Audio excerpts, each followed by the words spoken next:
Hello, welcome back to the Jacksonville History Show. I'm here with the president of the Mandarin Museum and Historical Society, Sandy Arpin, and also with Karen Droege, who is their point person and a board member at the Mandarin Museum and Historical Society for an exciting new project, the African American Schoolhouse Move and Restoration. And this project has electrified the city, really, because what you did is you've taken this African American schoolhouse that sort of had many lives in many places around the Mandarin and the extended Loretta area, as some of us would talk about in history, and now you've moved it to the Walter Jones Historical Park as a project to be run by the Mandarin Museum and Historical Society. So congratulations, and now how exciting we can talk about details of this project. Sandy, you first want to address how long, just the length of time to pull this together, how long this has been going on? Well, at least to my knowledge, there was an attempt to do this back in 2008, and it just wasn't possible to raise the funding that was necessary for it at that time. And so it kind of got dropped, and honestly, we had kind of given up on it, I would say. And then this year, our council person, Matt Schellenberg, was able to have $200,000 designated to use for park improvements. And that was when we decided to ask him if he could invest some of that in saving the schoolhouse and getting it to Walter Jones. He did contribute $50,000 of his $200,000 allocation to that, and that was the kickstart we needed to be able to raise the rest of the funding to pull this off. Then I will give kudos to a sister organization of yours in Mandarin, the Mandarin Community Club, then spent $10,000 purchasing it from the owner. Yes. And you guys, oh my gosh, the amount of work you have been doing to make this happen. It's I mean, it took a real professional, and Karen, you're just that. Your background is such. I mean, you came to this project with a background in... I'm an engineer by training, and I've done a lot of project management, and I love history, so this project was right down my alley. And you hadn't been in Jacksonville very long when all this fell in your lap, and you became involved with the museum. I mean, how long had you really been here at the time? Probably a couple of months. Oh my gosh, I didn't know it was that recent. I thought you were going to say a couple of years. So you'd been here, you connected with the Mandarin Museum and Historical Society. They knew what they were doing and pulled you in and your expertise, and then this project unfolded.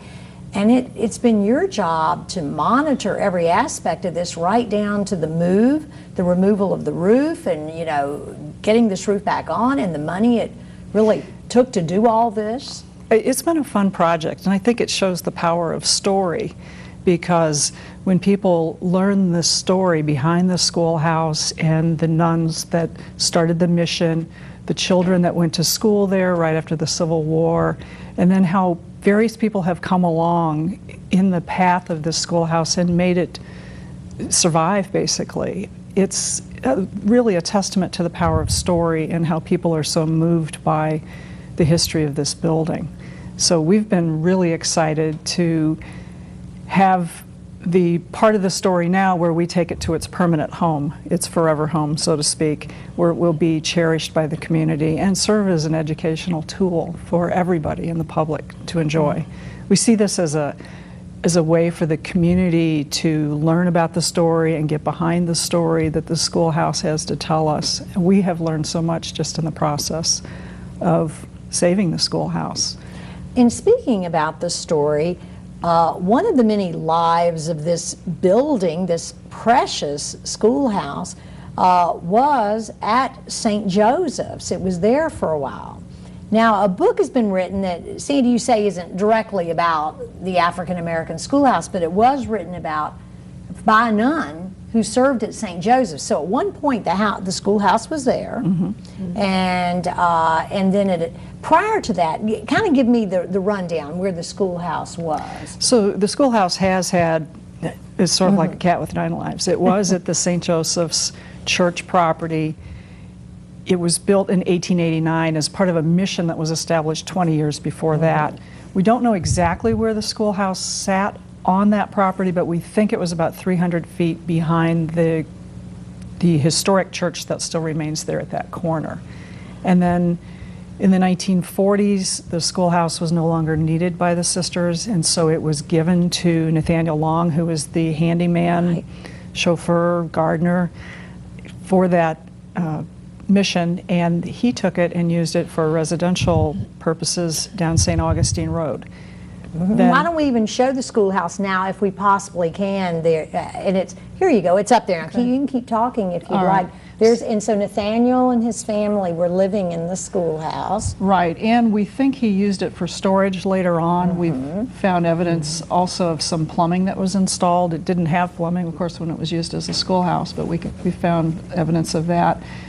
And then this picture is from its last location, which was just off of Mandarin Road, right before we moved it onto the park property. So you can see it looks like a fairly modest building, but it is a lot larger than that when you step inside of it. It is that quintessential, did I say that right, one-room schoolhouse. I've used that word 3 times on the program and never gotten it right, but it is that perfect idealized version of the one-room schoolhouse when you step inside. Yeah. So here we have it, and the big news about the schoolhouse, it was on private property as it had been prior to that, and now it's in a very public location where the public can enjoy it. And the move was so exciting. Right. And that's why I like to show some of the images of the move and have, okay, here's one now when it's in a perfect place. Right. Sandy, you want to tell us about this part of the move? That, I believe, was coming down Loretto Road. And of course, the tree canopy there is pretty low, so they had folks on top that were watching for wires and limbs. And a couple of points, they literally had to lift limbs to get the schoolhouse under it. So it was quite a feat to bring it down through Mandarin. And we will just say that the roof was taken off for the move. I think most people looking at this image would know that. I briefly looked at it and was a little confused. I won't say what I said. It was surprising. But what this image really shows is just the beauty of Mandarin and how this schoolhouse will add to the whole feeling of that glorious Loretto Mandarin area. Yes. And that's actually where they backed the schoolhouse into the Walter Jones Park and literally went between the large tree on the one side and the museum building on the other side with inches to spare. That's impressive. It was very impressive when they did that. And it will be placed then a little bit further beyond that, and now they are putting the roof back together. The pilings are poured. It's getting ready to go down onto its spot and eventually have sidewalks, wheelchair access, and we'll be doing the inside. So when do you think you might have your first, and you may say you've already had it, your first programming around the schoolhouse? As you're going to do, the book. Thursday. Yeah. Okay, so let's talk about this book and how it relates to the schoolhouse and your upcoming program. Well, this program is called our Third Thursday Lecture, which we do in partnership with the Mandarin Community Club at the Mandarin Community Club. So it'll be the third Thursday of February, which is February 19th. And this book, called Beyond the Call, The Legacy of the Sisters of St. Joseph of St. Augustine, Florida, was written by a woman named Sister Thomas Joseph, who is still at the convent in the Mother House down in St. Augustine, still works full-time down there at the O'Reilly House Museum where she's a curator. And there would be no schoolhouse had it not been for the Sisters of St. Joseph. Oh, okay. It wouldn't even exist because the Sisters of St. Joseph were called in 1866 by the Bishop of Savannah to come to America and to serve in this area, Palatka, St. Augustine, Mandarin, Fernandina Beach, and Savannah. And what year was that? They came in 1866. They came from right France. After the Civil War. From France. And they were called specifically, 8 women took that call, came from France to America specifically to teach the children who had been in slavery to read and write in these locations. It was wilderness in these locations, except for Savannah and St. Augustine were a little bit not so wilderness, but Mandarin was wilderness. And these women accepted that call and came, and this book is full of letters that they wrote home while they were teaching in Mandarin, while they were teaching in St. Augustine, while they were coming across on the steamship that brought them here. These women were courageous, incredible women, and if it hadn't been for them, we wouldn't be talking about the schoolhouse because there wouldn't have been that mission here. So how many came? Did it give you a clue originally? 8 came originally. Many Oh, more applied to come, but really? he chose 8. My goodness. They got on Well, a how steamship exciting. and crossed the ocean in 1866 during hurricane season. Oh my gosh. And they were ill most of the way. They would have eventually probably had an opportunity to meet Harriet Beecher Stowe, who came a couple of years later. They should have. But it Whether didn't they happen? did, we don't know. So because it wasn't It passed on wasn't, to this right. sister. So very interesting. And the letters just didn't mention her, apparently. Well, how Well, they interesting. did mention that other churches were doing this work. Yes. But you know, Harriet was in Mandarin. Which was very different. These people were in Loretto, And for people listening now, this is almost unbelievable because we all have our automobiles big and we thing. consider it's all sort of been dubbed Mandarin. Right, right.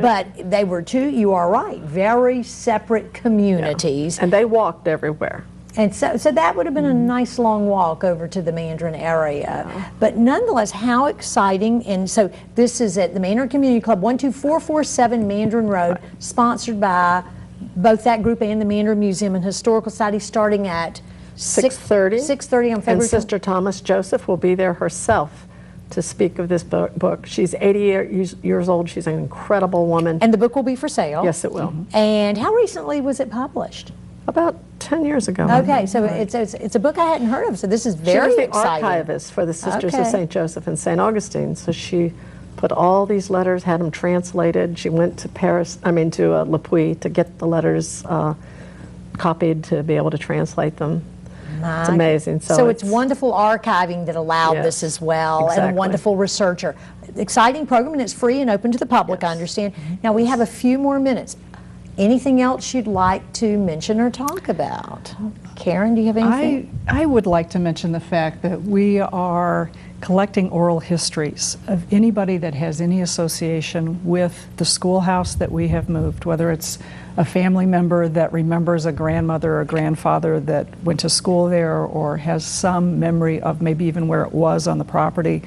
We're trying to gather the stories so that we get the research right and we put the exhibit together in a way that really gives people's stories and their experience so that others can understand it as well. I want to thank you both for being here. An exciting project. An African American school has been saved, a one-room schoolhouse. Thank you for your efforts in that.